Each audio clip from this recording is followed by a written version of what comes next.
tackling these tough issues like pornography, it's really important to avoid the NMK or not my kid syndrome, as Kat talked about in last week's video. The amount of porn exposure for younger kids is skyrocketing.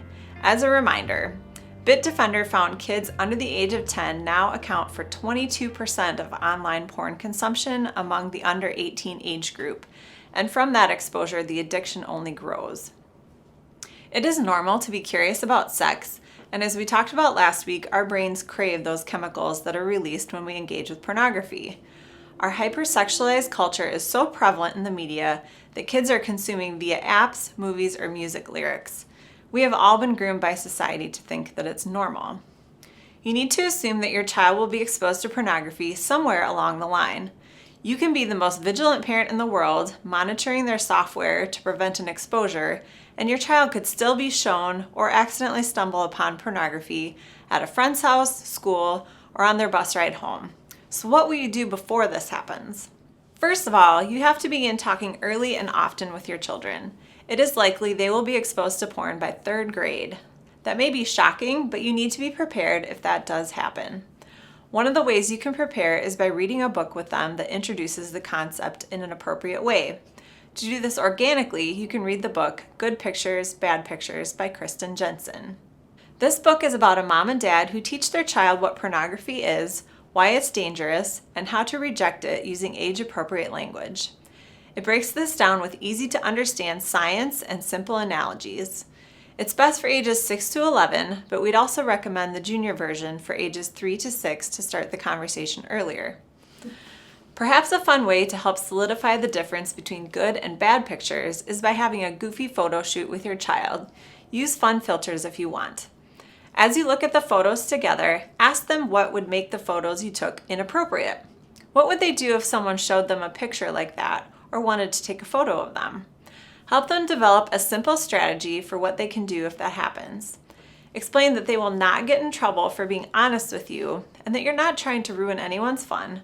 But this is serious, and as the book recommends, they need to turn, run, and tell you if they are in this situation.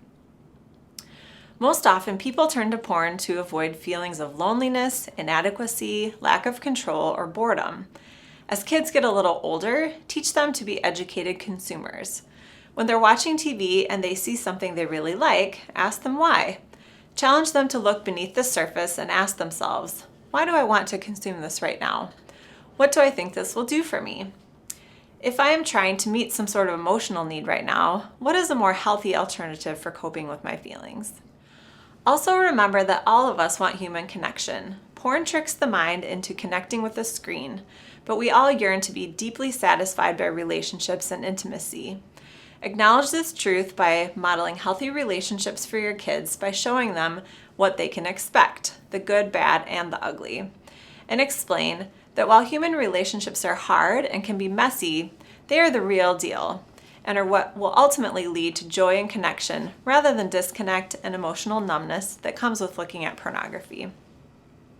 Also, be honest and transparent with them about your own struggle.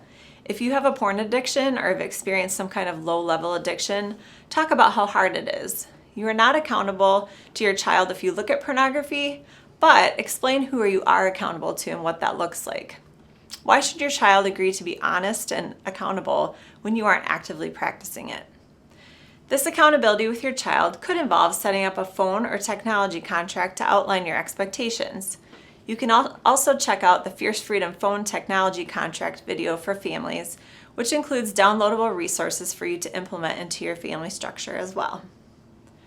We want to offer a strong reminder to you as a parent that your child is watching you and your behavior. If you are constantly on your phone or abusing technology, they're going to internalize this as acceptable and feel frustrated when you tell them that it's not. Yes, your child may be glued to their phone, but guess what technology cannot do for them? Have a loving relationship. Next week, we'll hear from Amanda on what to do if you fear your child has already been exposed to pornography. Thanks so much for watching.